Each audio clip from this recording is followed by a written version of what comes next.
Hello दोस्तों, स्वागत है आप सभी का हमारे YouTube channel point of learning में। जैसा कि आप हमारे साथ भारतीय इतिहास से संबंधित एक महत्वपूर्ण प्रश्नोत्तर की श्रृंखला अध्यायवार देख रहे हैं, आज हम आपके लिए उसी क्रम में एक नया अध्याय गुप्त काल से संबंधित लेकर के आए हैं।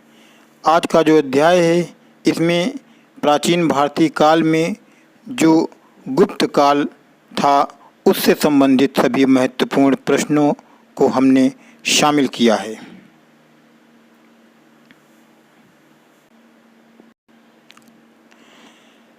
गुप्त काल का जो समय निर्धारण है या समय कह सकते हैं तो वो 319 ईस्वी से 540 ईस्वी तक है।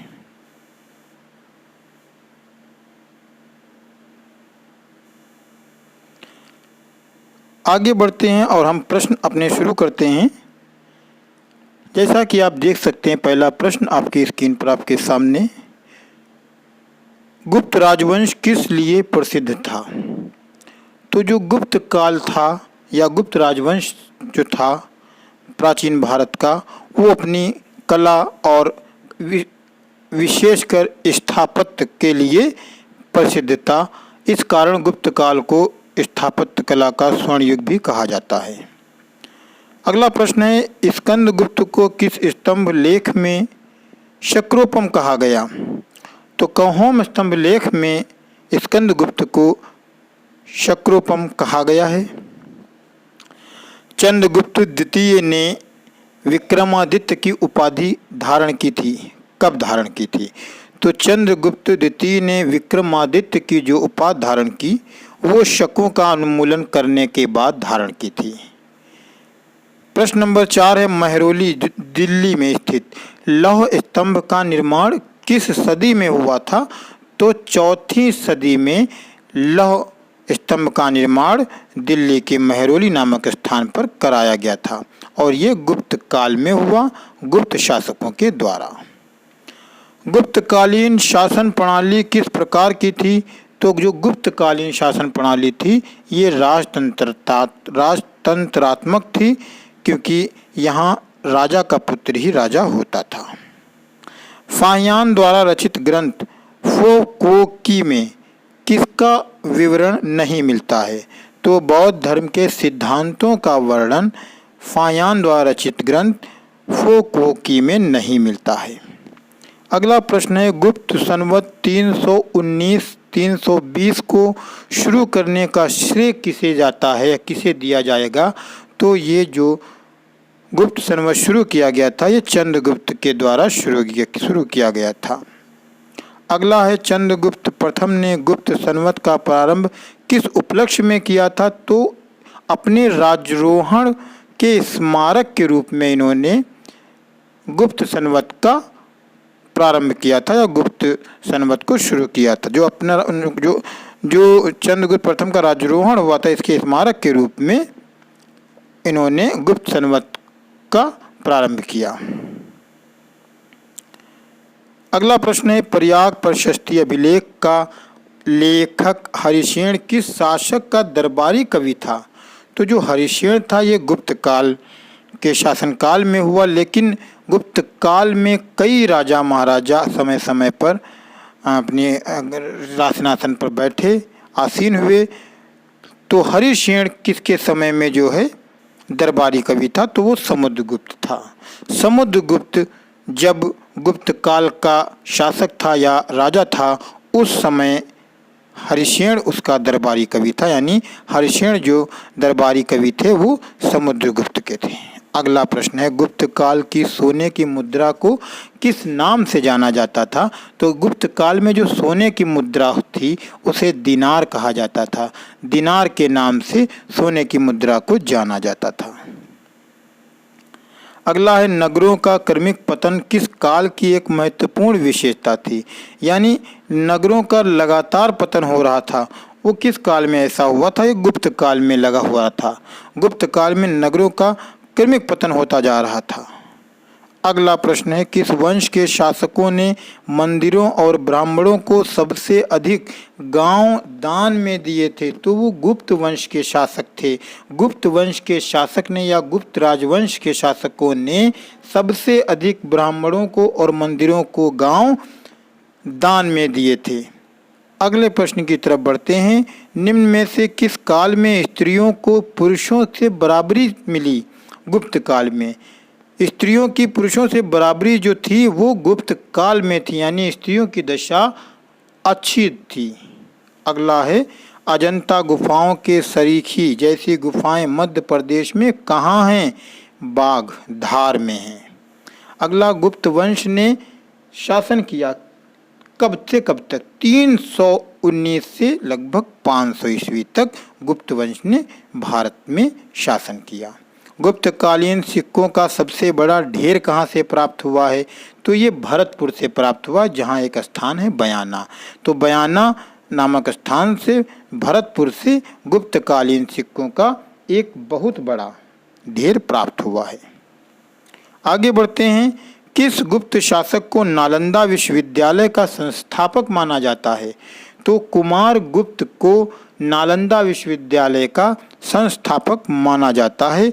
बहुत ही महत्वपूर्ण प्रश्नोत्तर की दोस्तों ये श्रृंखला, जो कि प्रतियोगी परीक्षाओं में ऐसे प्रश्न जो कि लगातार पूछे जाते हैं, उनको हमने आज अपने इस वीडियो में शामिल करने का प्रयास किया।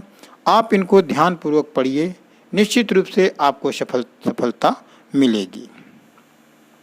अगला प्रश्न देखते हैं। गुप्त काल में उत्तर भारतीय व्यापार निम्नलिखित किस एक पत्तन से संचालित होता था?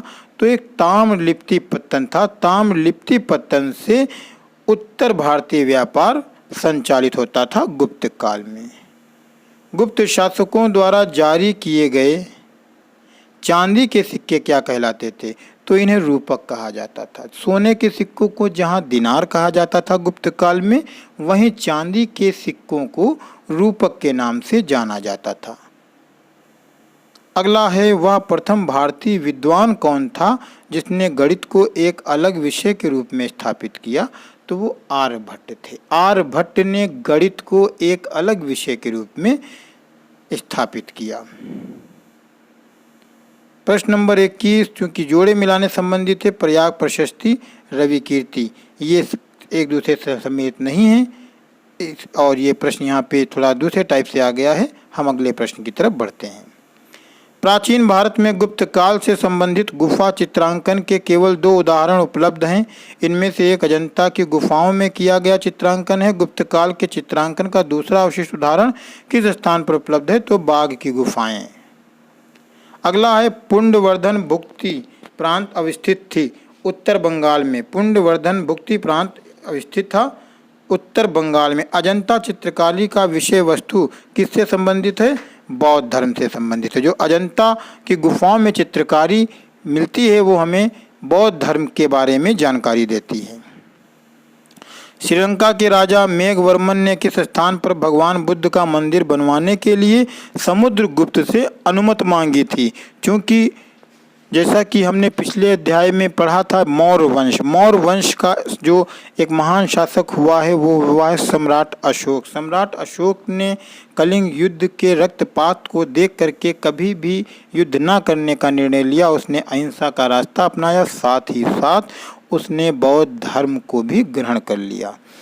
बौद्ध धर्म अंगीकार करने के बाद, उसका अनुयायी बनने के बाद सम्राट अशोक ने बौद्ध धर्म के लिए काफ़ी अथक प्रयास किए और इसके लिए उसने बौद्ध धर्म का प्रचार प्रसार भारत में ही नहीं बल्कि विदेशों तक बौद्ध धर्म को पहुंचाया। इसी सिलसिले में सम्राट अशोक के द्वारा ही मौर्य काल के समय में श्रीलंका तक बौद्ध धर्म का प्रचार प्रसार हुआ। चूँकि वो समय 322 ईसा पूर्व पहले की बात थी, जो 322 ईसा पूर्व मौर्य काल का शासन, मौर्य राजवंश या मौर्य काल का शासन भारत में स्थापित हुआ, और उसके एक लंबे समय के बाद लगभग 600 सालों के बाद में यहाँ पे गुप्त राजवंश स्थापित होता है। गुप्त शासकों द्वारा शासन स्थापित किया जाता है।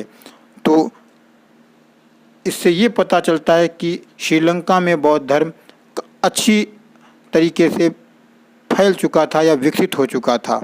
और समुद्रगुप्त के शासनकाल में या समुद्रगुप्त के समय में श्रीलंका के राजा जो मेघवर्मन थे, उन्होंने भगवान बुद्ध का मंदिर बनाने के लिए अनुमति मांगी थी। वो अनुमति उन्होंने बोध गया में मांगी थी, क्योंकि इससे पता चलता है कि श्रीलंका के लोग गौतम बुद्ध से संबंधित सभी सही जानकारी रखते थे, क्योंकि बोध गया ही वो एक ऐसा स्थान था जहाँ के ऊपर महात्मा गौतम बुद्ध को ज्ञान की प्राप्ति हुई थी।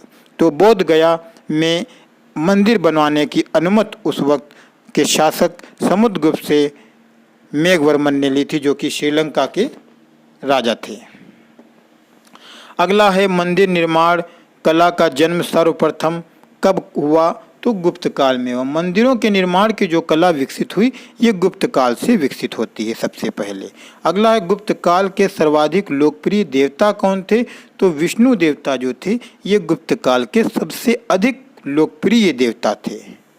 धन्वंतरी कौन थे? तो धन्वंतरी जो थे, ये चंद्रगुप्त विक्रमादित्य के राज दरबार के नवरत्नों में से एक थे। ये चंद्रगुप्त विक्रमादित्य या चंद्रगुप्त द्वितीय जो थे, इनके राज दरबार में भी इनके नवरत्न थे, और उन नवरत्नों में से एक थे धन्वंतरी, जो कि एक प्रसिद्ध चिकित्सक थे।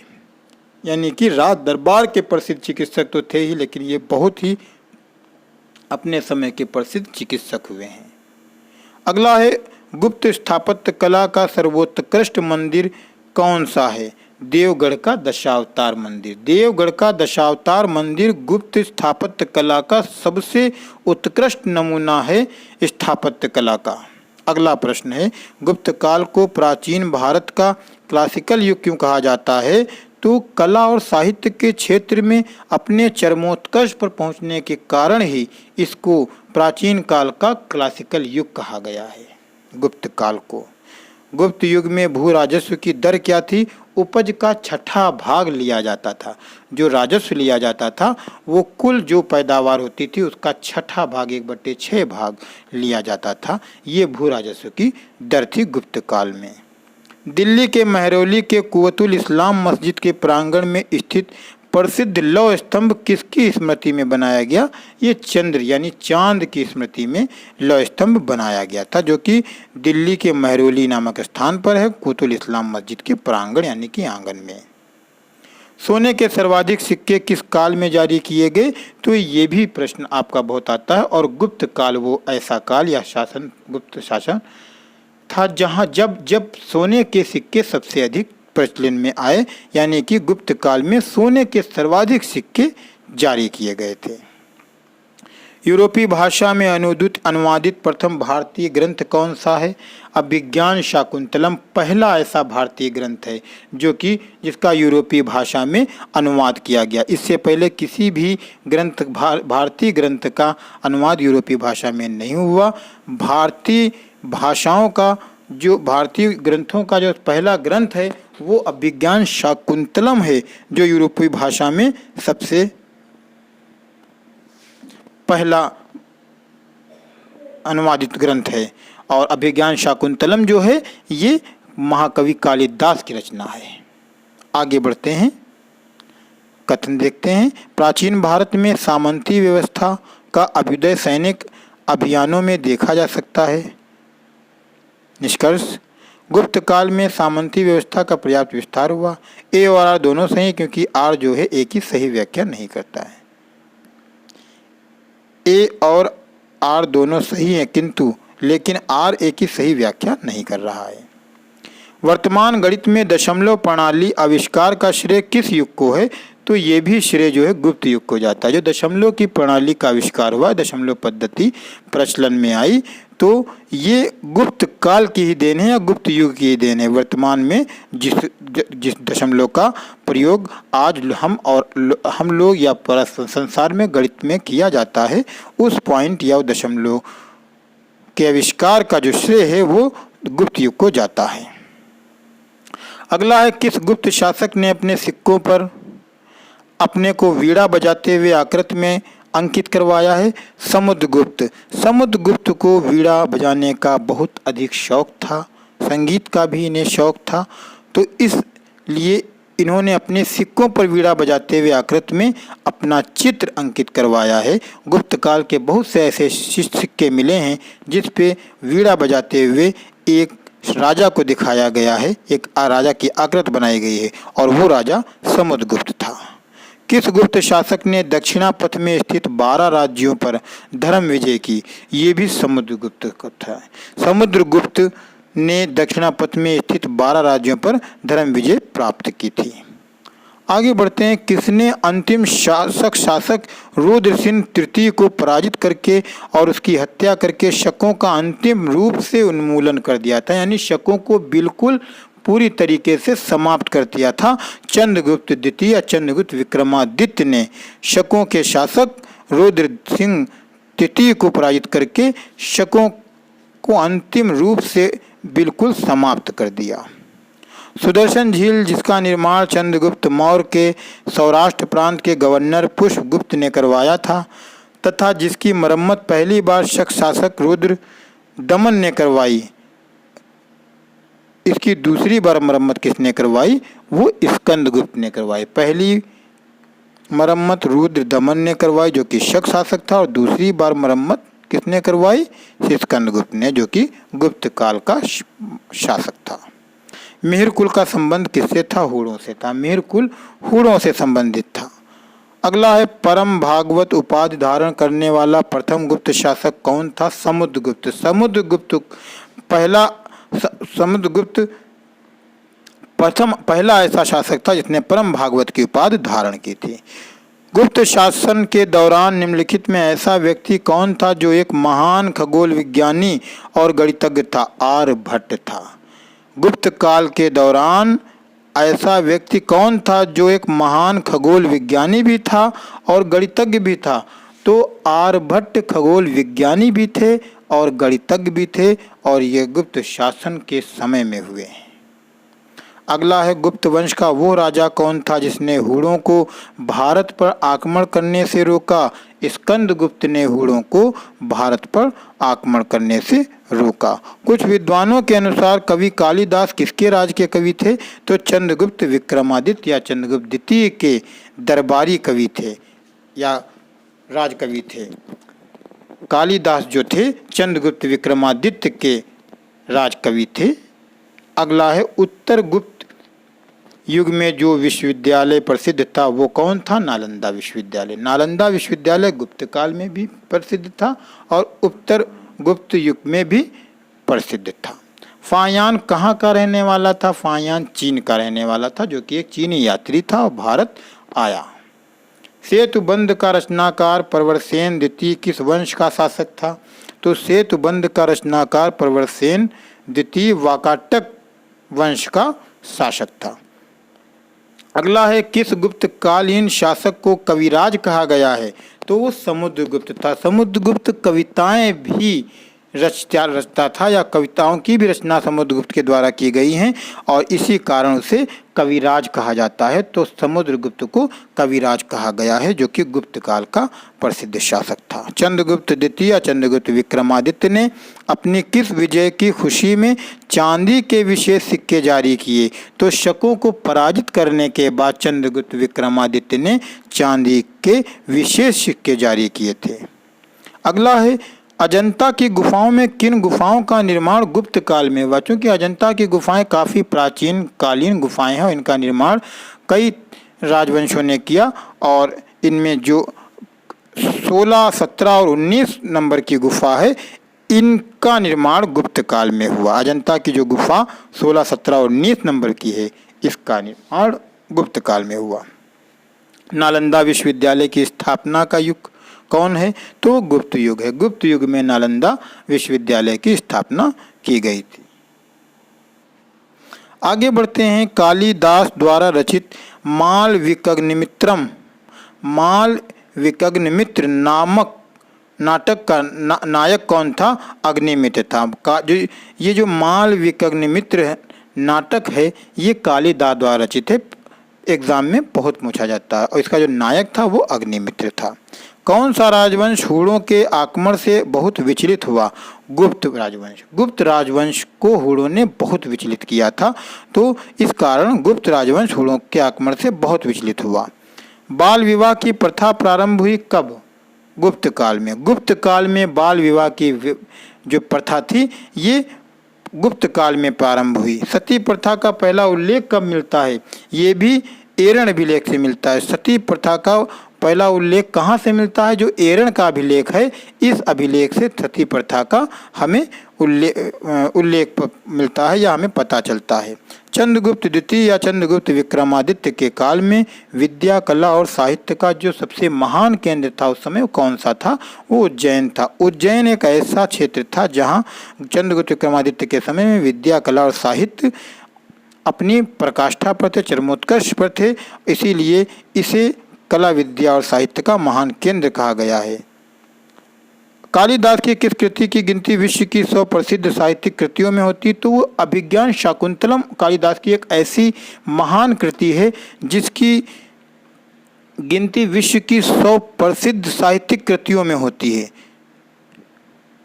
जो 100 प्रसिद्ध साहित्यिक कृतियां उनमें कालिदास की अभिज्ञान शाकुंतलम की गिनती की जाती है। आगे बढ़ते हैं। गुप्तकालीन पुस्तक नवीतकम का संबंध है चिकित्सा से। नवीतकम एक पुस्तक है जो कि गुप्त काल से संबंधित है और इसका संबंध या किस विषय संबंधित है या चिकित्सा से संबंधित है। तांबे का सिक्का जारी करने वाला पहला गुप्त शासक कौन था? रामगुप्त था। रामगुप्त ने सबसे पहली बार तांबे के सिक्के जारी किए थे। पहला गुप्त शासक था। सर्वरा जो छेता सभी राजाओं को उखाड़ फेंकने वाला की उपाधि किसने धारण की? समुद्रगुप्त ने ये उपाधि धारण की थी। सर्वरा जो छेता यानी सभी राजाओं को उखाड़ फेंकने वाला, ये उपाधि समुद्रगुप्त ने धारण की थी। कन्नौज को सर्वप्रथम महत्ता प्रदान करने वाले थे मौखरी। कन्नौज को सबसे पहले जिसने महत्व दिया वो मौखरी थे। गुप्त राजा जिसने विक्रमादित्य की पदवी ग्रहण की थी वो चंद्रगुप्त द्वितीय थे। चंद्रगुप्त द्वितीय ने विक्रमादित्य की पदवी धारण की थी या विक्रमादित्य की उपाधि धारण की थी। गुप्त शासकों की सरकारी दरबारी भाषा क्या थी? संस्कृत थी। गुप्त काल में संस्कृत ही सरकारी भी भाषा थी और दरबारी भाषा भी संस्कृत ही थी। इतिहासकार वी ए इस्मत ने किसकी विजयों से प्रभावित होकर उसे भारत का नेपोलियन कहकर पुकारा? तो वो भी समुद्रगुप्त है।